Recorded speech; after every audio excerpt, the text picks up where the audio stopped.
Hello everyone and welcome back to another episode of the 343 Football Podcast. My name is Jaffa and joining me again today I've got Daud. Yep. I've got Ali. Hi. And I've got Qudama. Hello. How's the second lockdown treating you guys so far? Yeah, same old. It's not great, is it?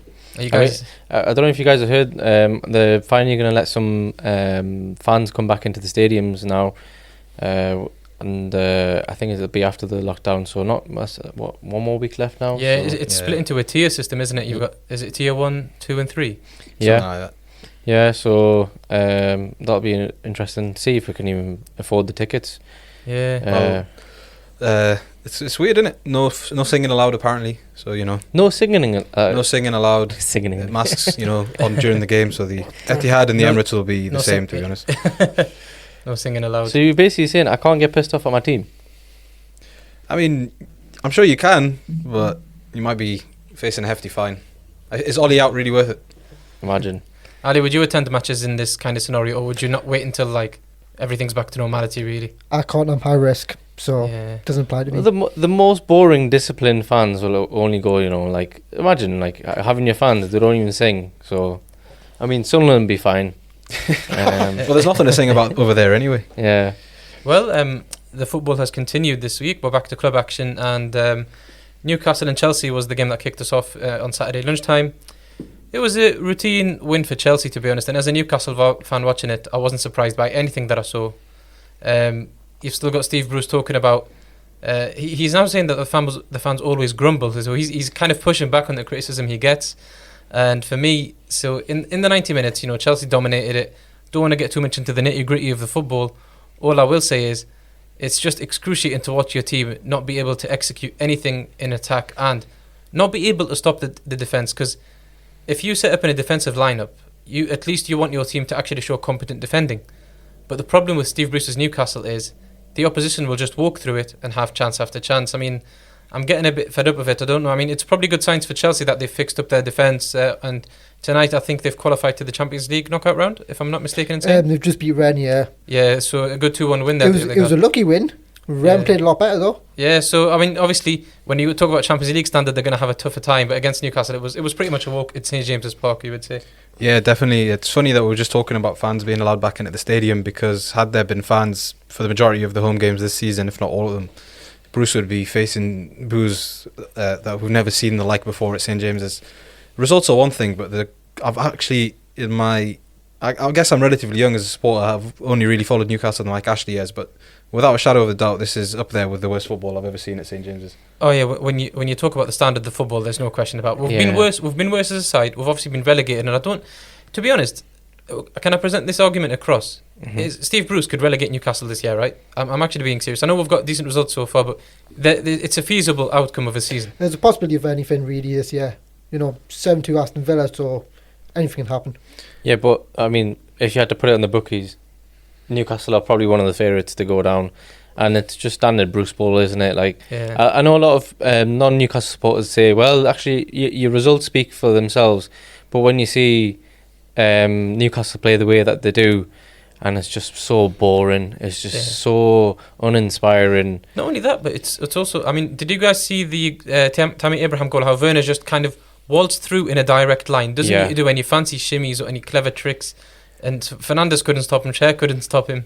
I miss so much the defensive solidity that Rafa Benitez had with Newcastle. Yeah, 100%. It's like, you say it's boring and uninspired, but you could also make that argument at times with Rafa's football, but the difference is it's ineffective. We're boring and uninspired for no reason almost. Like Jeff just said, that Werner goal was embarrassing to concede at Premier League level, where it looks like Sunday League, where the one fast player can just barely put any effort in and waltz past these players. I don't really know how long it can continue with the results coming in the way that they are. I think Bruce has been lucky in that in his time in the Premier League there's been teams worse than us, so I don't think he's had to actually do you mean in terms of players, like player quality, or do you? Oh yeah, for sure. Especially now, because definitely. We've actually upgraded the squad. If anything, this is the strongest Newcastle team since promotion. I would agree. You've got to say, we've gone from Joselu and Christian Atsu to Almiron and Ryan Fraser and Callum Wilson. The upgrades are very clear to see, but the football remains as bad as ever. Yeah. So if we stay up, like, it'll just be due to the incompetence of other teams rather than our own competence, which is the worst thing to acknowledge as a football fan. You don't want. Yeah, what baffles me, you think that 40 mil that went to Joe Linton's transfer, that could have been used more wisely. But it just baffles me. I mean, to kind of switch the conversation over to Chelsea, Ali, I know you've literally just watched a match of theirs. Do you think their upturn in form, and not just their form, but their defensive solidity now, is that purely on the Mendy signing with the goalkeeper, or do you think Lampard has actually had like a tactical reshuffle to solidify them defensively as well? No, Mendy's improved the team. Chelsea were horrendous in this game, which I just watched. If there was a better quality side than Rennes playing, Chelsea would have lost that game. So they've still got those frailties at the back, you think they can be battered? Definitely. Look at the statistics after this, of course. You'll see how bad Chelsea were. Yeah, but I would say Silva has really enforced a good backline. Yeah, of course. Good solidity. So it's he's like inspired them, if anything. Is a recruitment thing rather than a Lampard tactical kind of remit. Yeah, for sure. Yeah. I would say it was a tactical thing. I know Really? some people will argue. Yeah, I don't think. Are you off your nut? I don't think Lampard. What do you think Lampard's done different? Like, what has he done? I don't think Lampard. Do you mean in terms of just solidifying the defensive abilities? If you're going to make a tactical argument for him, what has he done different to what they were struggling with before? Oh, sorry. I thought you meant if he's doing any good with Chelsea's defence line in terms of tactic wise. He's not. He's doing fucking shite. He is. Shite.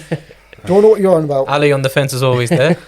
I mean, he's not doing very well. But Chelsea are such an intriguing team this year because what was it with? Was it it was Lampard's first season where they had the transfer embargo, right? Yeah. Yes. So, but still got players in, so you know. Two, technically. But but Pulisic and Kovacic, you know what I mean? Like, it shouldn't have happened. It is. I've never. Yeah, because how much did Pulisic cost them, by like the way? 50-something million quid. So you're talking about a 90 million pound income from a transfer embargo. That is pretty funny. Only Chelsea can do that, right? Yeah. Get everyone getting the violins out, sympathy for a big club because they spent 90 million on two players.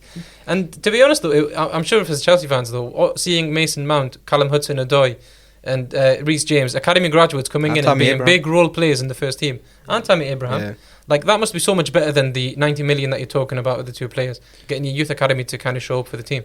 Well, I don't really agree with that necessarily. I think Pulisic has been injured for the majority of the season, so I actually haven't seen what this Chelsea team can do with him in the side. Although there's debates as to whether he'd even make the starting lineup with Werner in his position. What? But really? Well, not debates, but it's a problem that Lampard has up top. I mean, Pulisic, whenever he's played class. But so is Werner, and he's in the same position on that left wing, so it'll be an interesting problem for Lampard. Play Werner in the middle and play Pulisic on the side. Don't play Abraham, and he's a freaking donkey. You don't need one of those. One's seen too many of them. I do agree that Abraham has been slightly overrated by the English. Slightly. Definitely. Slightly, way overrated. I'm being polite, but he has been overrated. I think due to his age and his passport. But he does have all the attributes that you think would be needed, and you think that on his good day he looks really good, and he's probably trying to nurture that. But it's not happening. Now, so we'll see what Lampard's team selection will be for the Tottenham game next week, because that's who they play. Tottenham themselves had, I would say, the big fixture of the weekend, Tottenham against Manchester City. 2-0 victory for Mourinho's men. I think Mourinho plays a bit of Bruce Ball, didn't he, against Man City? I think loads of players back. it's caviar Bruce Ball. I think it's defensive football with an actual plan in mind. It had shades of prime Chelsea under Mourinho if you really watched the game. Like, they defended patiently, but then they broke with intent every single time. And Harry Kane and Son are just probably the best duo right now in the Premier League, barring Salah and Mane. But they gave City's defence nightmares the entire. Would you guys say that Harry Kane is the most complete player in the Premier League right now? Complete forward. Not best, but most complete. The one who offers you the most skill set in the team. I would say, on FM where you've got the highlights of all the attributes. Harry Kane, he is the complete forward. All his highlights are above 15 out of 20. It seems like he's got the defensive work rate down, the playmaking ability down, and of 100%. Course the goal scoring. Yeah, that's because he's had a rest, though. Remember when he had that injury and he's been playing game after game after game since he got injured? He had a bit of a rest. Yeah. Now he's resurrected from the dead. But I mean, his evolution as a player, even before his arrest, when he was playing constantly, you weren't seeing as much contribution overall as what he's doing now. Yeah, I think not only is he the most complete player in the Premier League for me, but I would actually go as far as to say he's the most complete player in the world at the minute. Barring Lionel Messi, in my opinion. I mean, name one other offensive player that Messi doesn't track back. Messi doesn't track back, but his What are you on main about? attacking- Messi's the Not most Ronaldo now, complete Okay, player. probably fair enough. 5 years ago. I'm not saying he's outright. To be but fair. for me, he is, because right now I think you're saying what changed. I think he's playing for Mourinho with like passion, and it sounds really corny to say, but you can tell that's the Spurs team now. What Mourinho has tried to instill, and what we saw in the documentary, if you guys watched it, like that mentality that he's trying to change and instill within the club, like from the from the roots of it, so to speak, are starting to surface, and that's affecting the players' performance, their mentality going into games. I think the difference was, when they played City in February last season and they beat them, it was almost seen as a bit of a fluke, and now with this one, it's like no, they actually went into that game on the same, because obviously they were in the same position in the table or even higher than them, and they went into that game with a bit more. We will They definitely had a game plan and executed it, basically. We'll definitely get into a more extended Tottenham and Mourinho discussion later down the line, but just a quick word on Man City now. This Man City, they were wobbling a little bit last season, but I feel like it's a lot more extreme this year, and the one thing that seems to have changed is their scariness in attack seems to have gone. They just seem very ordinary across the whole pitch, don't they, at the moment? They're not pressing as much, are they? Would you not say that happened last season rather than now? No, I don't think it's that. I think it's the impact of losing certain players. Company's gone, Silva's gone, Leroy Sané, who gave a different dimension to City, he's gone. So City do look ordinary. Well, But Sané But hardly Company played went last season, and Sané was injured all last season. So I'm Yeah. saying like it's not this season. That But we're if seeing they these had changes. those players, they would have been a lot better. That's what I'm trying to say. No, I agree with you, but I think the point I'm trying to make is last season, David Silva was a bit of a part role player because he was being phased out and leaving. Company was already gone, and Sané was injured for the whole season. So, in terms of that, like it doesn't seem like the overall structure. And they've brought in new players as well. You've got Ruben Diaz, you've got Ferran Torres. So, where's the spark in that team? Where's the scary nature of that They're team? average players, to be honest. Average players at Well, Manchester I City. wouldn't- I wouldn't I'm say- not having that. I wouldn't say I'll Ferran definitely Torres push is. back that argument. Yeah, but I mean, Nathan Ake, you could definitely have a fair argument that he's an average player.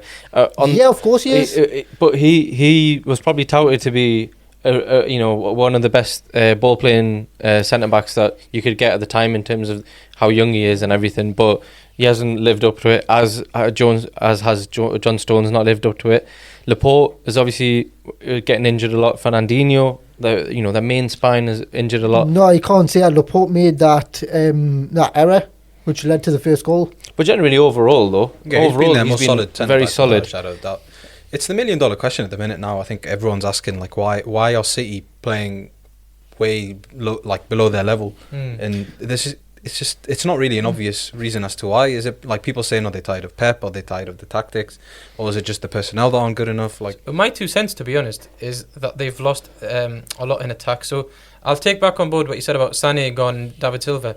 Aguero's barely ever in the team, and Gabriel Jesus is a decent player. I'm not going to deride him as a bad player. Yeah. But Manchester City do not have a potent attacking force at the moment. And you'd think with Kevin De Bruyne being in his prime, they need to give him the ammunition. And it feels a bit stupid to talk about Man City and talk about like a lack of firepower up top, considering how much they spend year on year. But when you look at the product on the pitch at the moment, compare them to how they used to play in 17-18 season, for example, when they were the Centurions. They just seem a million miles away from that, and I do believe there's a personnel issue. I just don't think they've got the right attackers up top at the moment. so the solution, in your opinion, is just for them to open the checkbook once again. and Isn't that splash always it? the Pep Freaking hell. solution? That's always the Pep That's solution. always the No, Pep but solution. they Yeah. still, you don't think Pep should be doing more with his team? Like, the personnel aren't bad. They've got the best squad in the Premier League still, in my opinion. And it's just, I don't know. I think it's something else. It's not. I don't think bringing in a whole new attack will fix their issues straight away. The players are just on playing as they were, and sometimes they're all humans. Do you know what I mean? They're all human, and like you just can't expect that 100% as they would in, like you said, when they got 100 points in the Premier League. They just can't obviously Maintain get to that level year on year. And I think these 2 years where they've gone off in a bit of a route where they can't perform to a similar level, they'll probably reflect back, and they might get invigorated for like the next season. Right. And I think it'll be the next season where something will happen for them. Now, let's take the conversation back to Tottenham. I do want to have a bit of an extended debate about how Mourinho's been doing. What are Tottenham going to achieve this season, or not just this season, but just going forward, their short-term future.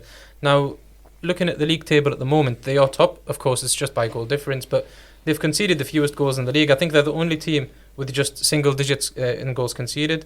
Everyone else has gotten over. And, one thing that Mourinho's always been accused of is that his tactics are a bit outdated, but the goal scoring seems to be very consistent. The only team who've got more goals in the league at the moment is Chelsea, with only just one more. Yeah. Tottenham on 21 goals, Liverpool on 21 goals, and Chelsea on 22. And So let's say a comparison in terms of who they've signed, yeah, and what Mourinho is getting out of those players compared to what Pep is doing with his players that he signed. Steven Bergwijn, you know, he wasn't just a solid player. He's a very solid player. Yeah, he's playing class on them, and he's playing like he's proper invigorated. Did you see what Sergio Reguilon did to Riyad Mahrez? Do you know what I mean? And did you see that photo of Mourinho? Apparently, he had a bit of a deal with him, saying if you can keep him in your pocket, he'll give you him a £500 lamb leg or something. It was quite funny, to be fair. But, like, do you know what I mean? Like, he's implementing it. He's getting what he needs to get out of the players. And I think that's what Mourinho does best.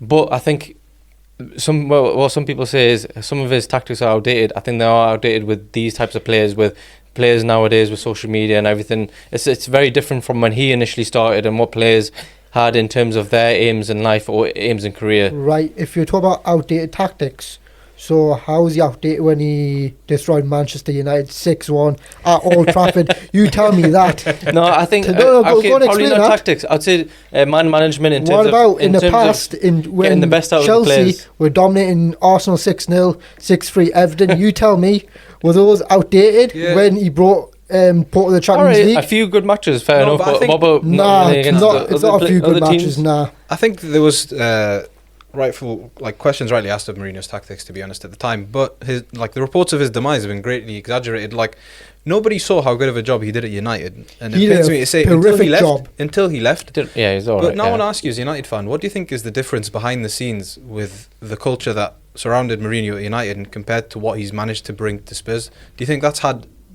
a significant impact on the results we're seeing now? Because at United, everything coming out of the press was just negative and, you know, a feud with Paul Pogba. But now he looks like he's almost like their dad at Spurs. They all love him, like, you know, Reguilon. Well, no, I wouldn't say that. That's not necessarily true, though, because he's already opened the dispute with Dele Alli, hasn't he? Like, not all of them. Yeah, but Dele Alli was going through stuff before Mourinho even came. No doubt. He was especially highlighted even further. Pochettino never kind of outwardly kind of expressed that Dele Alli's not in my plans or Dele Alli's not good enough. What's the difference between Mourinho and Poch? Mourinho is a winner. He knows what he needs. No, but we're talking about because you were talking about the culture of the dressing room. But do you not agree overall it's changed compared to United, though? Yeah, I would definitely say so. I mean, I don't know. You know, a lot of the players loved him at Man United. All the fans still love Mourinho at Man United. I don't know. I saw a lot of dissent, to be honest. When we all knew that the way that Mourinho wanted to take the club, he wasn't getting back financially. He wasn't getting back in terms of his decision making in the club. And I clearly saw that, and I think a lot of other Man United fans saw that as well. One dynamic I'm interested in, because Mourinho made his name with Porto winning the Champions League. This is an underdog story. Mourinho at Tottenham still has the elements of an underdog story, doesn't it? They're not the best team in the league. They're not expected to win the league. I'm surprised you haven't highlighted the Inter Milan. Of course, season. Inter Milan was That was a very big underdog season. Yeah, I'd agree, because at the time you had AC Milan, you had Roma and Juventus at the top. Yeah. You know, all competing. 100%. And Mourinho didn't have the best players. I would say that was harder to do in Milan than it was at Porto. So I agree. So do all these achievements from him, does it make kind of like Tottenham and Mourinho a perfect marriage? You know, the best club and best manager put together. For sure. That's what I was trying to get at, is that, like, this culture that's come about, that he's brought about, is because that, like, he's found the perfect club for him. He's got that mentality to bring players that are, like you say, considered underdogs, to bring them up, whereas... not that he can't manage a team with expectations. We've seen it all over the place at Real and stuff. I'm not trying to say that his CV speaks for itself, but I think at the right time and at the right place with Spurs in his career, it seems like the perfect match, and the players are playing for him. That mentality that he's brought with him is starting to surface in the performances. I think sky's the limit for them this season. I mean, I'm also a big fan of how he invigorates players as well. Like Eric Dyer was seen as a bit of a meme, to be honest, a bit of a joke. After the 2018 World Cup, the 18-19 season was very weak for him. Yeah. Now he looks like a player transformed again under Mourinho, a reliable rock at the back. I really enjoy how Mourinho kind of has like the us against the world mentality that he provides to his defence. And I mean, if you talk about his Chelsea achievements for a second, conceding just 15 league goals in a season. So he knows a thing or two about defensive solidity, doesn't he? Yeah, and they've only conceded once in the last 4 Premier League games now, so you're talking about the goals they've scored, but it's also about the other end where they've barely conceded any. And like you say, players where, like Dyer, he's reinvigorated them, but also Sissoko. If you remember when he was at Newcastle, he was getting scapegoated a lot. He went to Spurs. Yeah. That media attention remained, but he's also looking like a new player under Mourinho. To be honest, though, no, I would give this a Sissoko redemption arc to Pochettino, because they signed him for 30 million and it was a bit of a joke season, the 16-17, and 17-18-19 onwards he became an absolute dependable player. And to be honest with you, I know that Newcastle fans hated Sissoko because of a lack of effort and a poor attitude, but I never did. I always thought he was a decent player.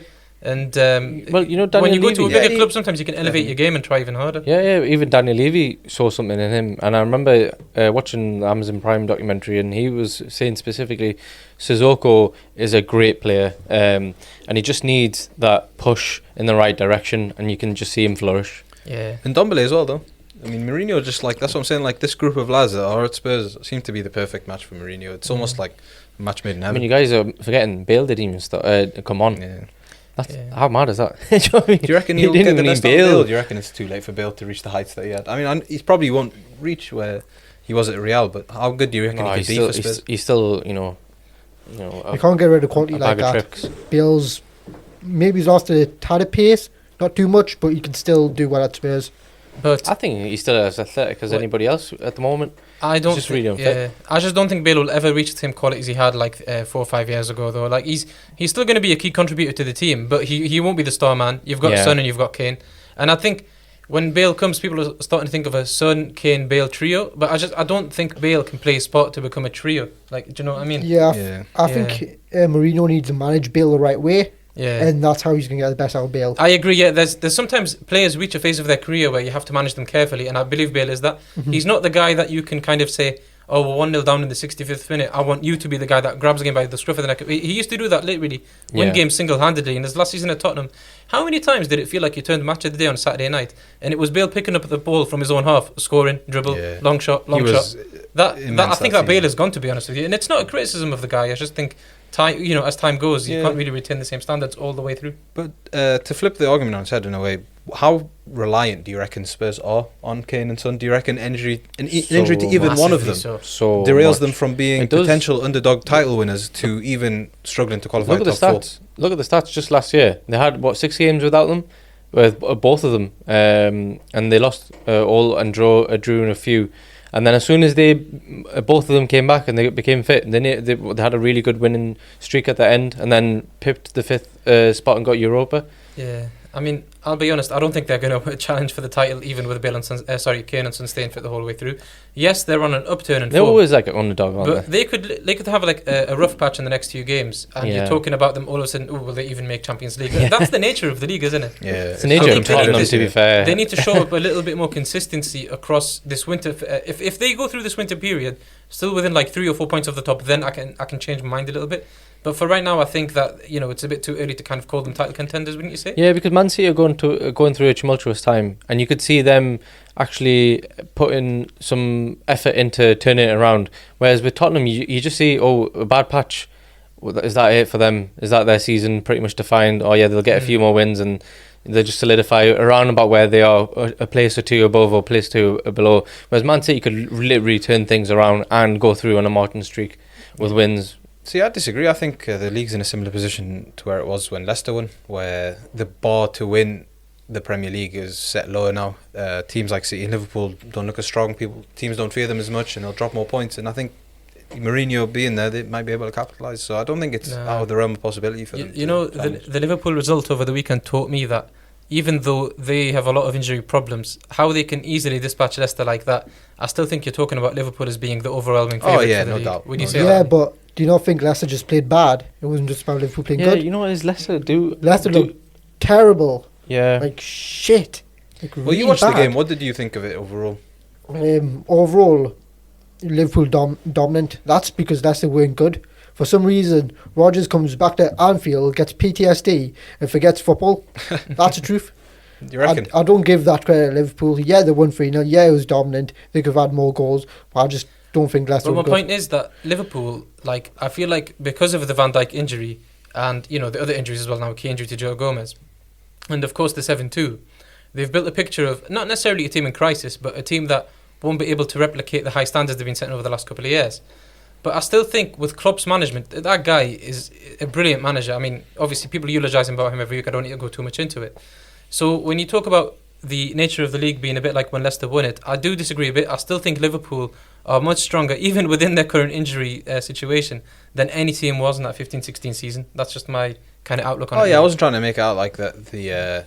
All the teams are suffering, but it just feels like compared to 2 years ago, where City and Liverpool absolutely blitzed everyone every week. You was just trying to watch two superheroes go at it almost, and everyone else looked absolutely like civilians around them, so to speak. Yeah, but that's things that went Liverpool's way though. It could have been different if they beat Everton. You know what I mean? Like Liverpool could be top. Obviously they're joint top, but they're not top. This is what I'm trying to say. Yeah, of course. Certain things have changed. So I think the idea of like the Man City Liverpool juggernaut maintaining that 100-point standard was never going to last. Even Real Madrid and Barcelona with the Ronaldo and Messi era, that dipped in the end. Yeah, it's just that standard in terms of two teams together maintaining it at the same time doesn't seem very realistic, does it? I don't think Man City can You'd love to reach see it, win the though. league anymore. yeah, exactly. It was nice. I don't think they'll reach that standard. Yeah, I mean, I know that this is a Tottenham discussion, but I'll just kind of sidetrack it a little bit to a Man City discussion, just very quickly. Do you think there's an end of cycle feel at Man City? Do you think? Yeah, for sure. Yeah. I did up until they extended his contract. I think a lot of people... He can get sacked. It doesn't really matter. Let's be No, honest. they would never. they'll I'm never sorry, but they could have Pep sitting. You Man never City know. in 10th. Guardiola might leave for Barcelona. No, but that's a in terms different of thing to sacking, being yeah. sacked. Yeah, I know, but it could be one or the other.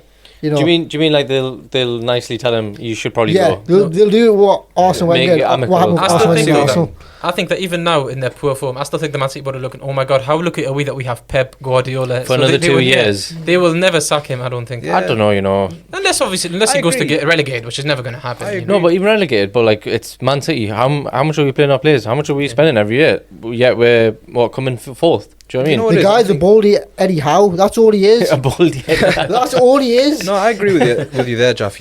I think right now, even after all the Premier League and domestic success that City have had, they still look at themselves and it's like, wow, like Pep Guardiola's our manager. I don't think until they win the Champions League, if that ever happens, will they ever be seen as like accepted into that big boys club of European football. Do you not think like that City still have that missing from their trophy cabinet, and as a result their aura is just not the same as other teams? I think Man City now are accepted as one of the best clubs in England, but that kind of stature of European pedigree that Ajax would still have, even though Ajax aren't in a top 5 league. Oh yeah. AC Milan I would still have, agree. even though AC Milan went in without it. Man City need the Champions League. Even Celtic. Even Celtic. Yeah, even tell. I mean, don't Aberdeen have some sort of European success? Yeah. Yeah, I think So- they do. There you go. I'm still pipping Aberdeen to Man City. Like.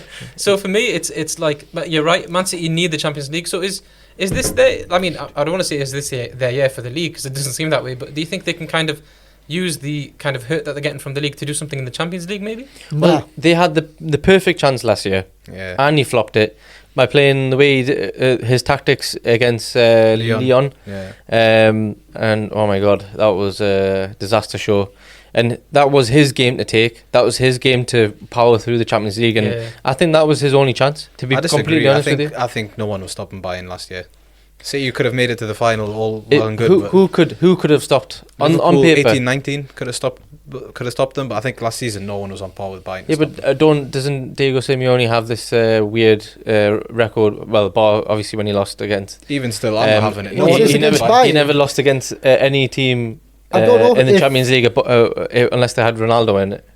Well, then they lost against Bayern. I agree that, like, I'm not saying They got absolutely- they win any Right. good teams, but I think if Liverpool didn't have Adrian in net against Atletico Madrid, they could have went for Well, it easy. this is the thing. That's what I'm saying. If Adrian wasn't in net, Liverpool how got shit is he? Liverpool got succumbed to two goalkeepers by coming probably to the semi-final at least, and Karius and Adrian. This is what I'm trying to Karius say. in the final, yeah, and Adrian ruined it for you. So 3 years of Champions League It's ruined been by two fucked up by goalkeepers. Yeah, I mean, they won it in 2019. You can always use that as a way to kind of ease the pain, from those other ones.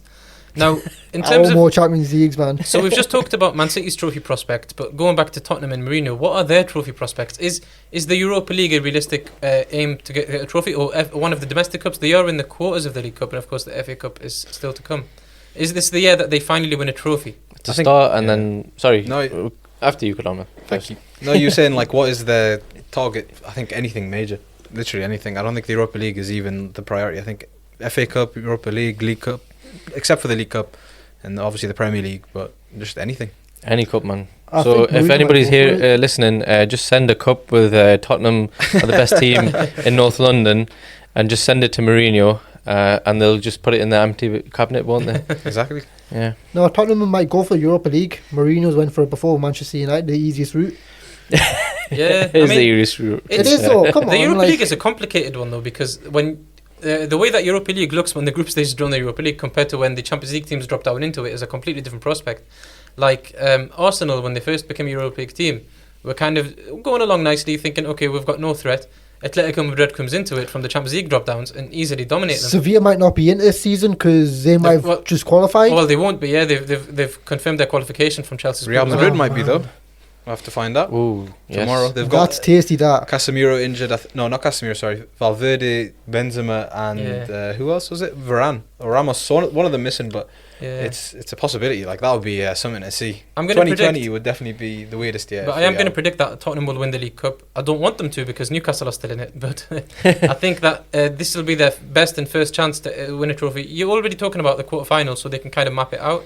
And Mourinho definitely wants to put his name to. Can you imagine Mourinho's ego when he can sit there and say, I'm the guy that brought Tottenham the trophies and the success. After all these years. I am the I'd love to special one. see it. I'd love to see it. I think he received so much abuse after the United stint and after the the third season at Chelsea, and like people disrespected what he's done for football and what he's done as football. Like his CV is more impressive than Guardiola's really with the teams he's done it with.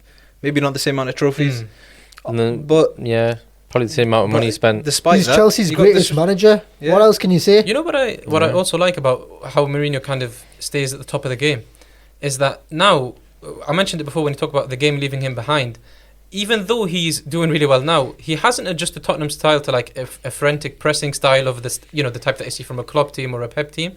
He's still got the same kind of principles of solid at the back, control what you can control, break on the counter and be devastating with the high quality players. And I really like that his style is kind of been able to keep pace. Now, I'm not saying it's the style that will win the league or that other teams across Europe will emulate. Like, you know how, for example, there's like a coaching tree when like someone like Cruyff comes in and he inspires other coaches, or a Bielsa type. I don't think there's a coaching tree for Mourinho, because I think the more exciting and the more aspirational football is the one that Klopp is playing and the one that Pep is playing. And you can see it in kind of Nagelsmann, Tuchel and several other managers across Europe. But I just like that he kind of owns this style that you could call sometimes pureless ball. You guys mentioned Bruce Ball. You equated Mourinho's football to Bruce Ball earlier in the podcast. Yeah. And I love that he's still using this, and he's like, I'm not going to budge from my principles, and you're going to see me do my thing in my own way. And I really hope he wins a trophy. It's interesting. I never thought about it like that. You're right. He's been in the game for a long time. Has he ever actually inspired any managers to come forward and be like, I want to play a bit of Mourinho ball? There's other defensive managers like Simeone, but I don't know how much inspiration you can draw from Mourinho. Villas-Boas, Andre Villas-Boas. That geezer there. I don't know. He plays football well. I mean, No, but I've he seen came some from of his teams Mourinho. That's play. what I'm trying to say. Yeah, But you also need to remember, who did Mourinho learn from? yeah, Bobby true. Robson. I could be wrong, but There we it go. wasn't Villas-Boas also? Is there not a Bobby Robson link between them two as well? There is, yeah. He gave him his first job, I think, in football, where they were living in the same apartment building. Yeah, all the time. the same apartment. That was in my mind. I didn't want to say it in case I was wrong. But And basically, I think he harassed, so to speak, Robson until he gave him a job in football. But I want to just address, keep saying Mourinho's outdated, but he has an Instagram account. How can you be outdated? How can you be outdated if like man's using hashtags? So Yeah, he's got a proper full team behind it as well. yeah, it's definitely a PR stunt, like no doubt. Yeah. now, But I just love it. It feels like, I don't want to spend too much time on it, but it feels like almost like a parody account. It's Yeah, pretty funny. yeah. Definitely recommend everyone to follow it. definitely everyone follow Mourinho's Instagram account, as well as the dressing room one as well. Just to get that one in there. Shameless plug. Now, the second debate of the day that I want to get into is goalkeeping errors. We've just been talking about Tottenham and Man City at length, and there was some questionable goalkeeping by Edison in that match. So that one, let it inspire some other choices. What memorable goalkeeping errors can you guys think of for me, please? We don't need to cast our net too far back. I think there's been plenty of hilarious moments in the Premier League, like David James and Aurelio Gomez, like absolute legends with the moments they've provided for us. But you can't, like, when you look at this things at stake when it happened, Karius in the Champions League final. I mean, how can you have any worse of a goalkeeping performance than that? Do you want me to list this? Right, Liverpool goalkeepers, Pepe Reina. He's had some bad blunders. right? His Is this Simon Mignolet. No, is this the one where the beach ball was in the... Oh, I was against Sunderland as well, for fuck's sake. Yeah. I don't really know how you can say a beach ball is a goalkeeping error, by the way. No, it wasn't. No, but it wasn't, but it just reminds me of it. It reminds me of it, yeah. It reminds me of Dudek it. as well had a clanger in it. Yeah, Dudek, man, I can't even remember when Liverpool have had actually a good keeper. Ray Clements was probably the only one, rest in peace. Before Alisson, of course. Yeah, of course. But even he had himself a howler. Do you remember that Cruyff Against Leicester. Against Leicester, yeah, exactly. Yeah, but he's learned from that. As he had any howlers, he might have had a red card by tackling someone. But let me go through the list, right? Mignolet, Reina, Brad Jones. You had, what's the ginger guys, dude? Bogdan. Oh, yeah, Bogdan, right? Wow. Karius, Adrian. 7 goalkeepers there. Yeah, but those you're Like, talking about the they've quality all- of yeah. pro goalkeepers, but the gaffes they made, they weren't as notable as the Karius one. Yeah. I would say. Bogdan was pretty bad when he made his debut. Yeah. Just watch it. It was pretty bad. I mean, Bogdan, I think he had a bit of a redemptive spell at Bolton Wanderers, and the reason I want to mention Bolton is there was a goalkeeping gaff which always sticks in my mind where Steven Gerrard lined up a long-range effort against Bolton, just a normal shot that was going to go wide, and Jaskalainen, it was Jaskalainen, for some reason he decides, I'm going to dive and save this. Maybe he wasn't aware of the surroundings. It's going out. He literally tips it on the line just before it goes out, and because it kind of goes underneath his palms, it gets a backspin, goes up, and then goes into the net. Like, what a stupid goal to concede that was already going out, and because you saved it. Is that, like, how many times can a goalkeeper save a shot, and because of the save it went in? I don't think you can say that too often. That's one of the gaffes that sticks out in my mind. David De Gea against Watford, that's it. Yeah, that's a Remember horror as well. Which one against Remember that, Watford? Dowd? I feel like De Gea's made about 15 in the last year alone, so can you remind me, where do we please? count? Let's get the... we need the supercomputer to remember them all. They've been basic Do you remember the flops, Welbeck haven't goal? they? What happened against what? Well, he tried to hold it, and then it hits off the post almost. He almost like collides with the post, and then it ends up steering its way into the net. There's many to choose from with De Gea, but that one's the one that sticks in the mind. Would everyone say Karius' Champions League final is the biggest howler? Nah, because, okay, that throwing the ball and Benzema intercepting it, but the concussion thing, come on. Was Is it? that- Yeah, is but there- Was it ever confirmed officially by the club? Yeah, there but- was a medical report. Am I not Yeah, mistaken? but like Yeah. in pre-season, he made like 2 blunders against Dortmund or something as well. That's why he was out. But to be fair to him, he He earned made his blunders spot. before, he made blunders after. He earned his spot to be in that Champions League final, leading up to that final. Of course, do you know 'Cause how he was bad class. Mignolet is with his blunders? No, Fuck's he sake, was man. class. He was I'm class getting, my till blood then. pressure's getting high right now. And then Okay. I just think the momentum just like of the moment, the whole stage of Champions League final just was too much for him. It was, fair enough. Okay, the concussion, Yeah. but like, was it the concussion for the Benzema one? It was before any of them. Oh yeah, Ramos collided, elbowed him. yeah, I yeah. think that was just Ramos that game. I think- man. Do you Took not away. think I it's still rate him as a centre-back, coincidental, though. Took Do you away not think it's Mohamed Salah. coincidental that the club come out, they want to sell him, so they say he had a concussion, he wasn't that bad, and then exile him off to Turkey? Like, it seemed like they were Nah, just but trying to Besiktas didn't protect want their him. commodity before getting rid of him. Yeah. You know the worst part is that he was actually in a really decent spell of form before that. Yeah, I know. How I don't one even- match it's can like just doing ruin an your MOT. entire career. Now I've got 2 other nominations. One of them everyone knows about, and one of them might be a little bit more obscure. The first one, which everyone knows, the Rob Green against the Americans at the World Cup. How he could just fumble the ball Those like that. Yankees, Come freaking on. hell. Yeah, I was a Come kid on. then, man. It's Yeah. It's always the World Cup where eyes are all on you and you just go and do something like that. It was against the Americans as well, rivalry, not so much rivalry, but like, He there's didn't that come back, did dynamic. he? He didn't come back so after that. last week you talked about an injustice of the Lampard goal against Germany, but I think when you look at the way Rob Green did that, you talk about the England standard back then, and that is not a team that deserved to be in a World Cup semi-final. That's what I thought. So because of that one mistake, England doesn't. Actually, has goalkeeping standards improved or not? Because Pickford's, I think, just as bad as a goalkeeper. He's a good shot stopper, but as a goalkeeper, I don't think he's I great. think Pickford, the erratic nature of his is what's holding him back. I think he's a decent player all round, but he seems to be, there are some players that are so cool-headed you can back them to be composed in any situation, whereas Pickford, if you just tapped his shoulder, he's likely to smack you. That guy has such a small emotional maturity, and I think it's holding him It's back. like, it's got to his head, goalkeeping. It's got to his head. Yeah. His rise to, I don't know, like a cemented Premier League goalkeeper. You could say, And do you know what I he's mean? number one. Yeah, and England #1. Yeah. Yeah. I mean, there's not many others. Stay humble, Pickford. I mean, Pope is up there. That is the citizens' advice for Jordan Pickford. Stay humble. If Yeah. not, Habib will come and smash you. Yeah. I mean, to be fair, he gives it one when he plays against Yeah. Newcastle. He's so dirty. Now, my other nomination, and then of course we can wrap up the goalkeeper segment. But I don't know if anyone saw this in the 16-17 championship season when Newcastle with Rafa Benitez, Carl Darlow. Oh, I remember this. Yeah, we were playing Norwich City away at Carrow Road. A difficult game because Norwich are always decent in the championship. Now let me set the scene. By the way, you can just YouTube it, Carl Darlow versus Norwich, and see if my words do it merit. But this is what happened. It was a through ball. It was coming through. He rushes out to clear it. You think everything is fine. He's there. He's got it. He swings his leg at it just as a volley. He wants to clear it as far as he can up the pitch.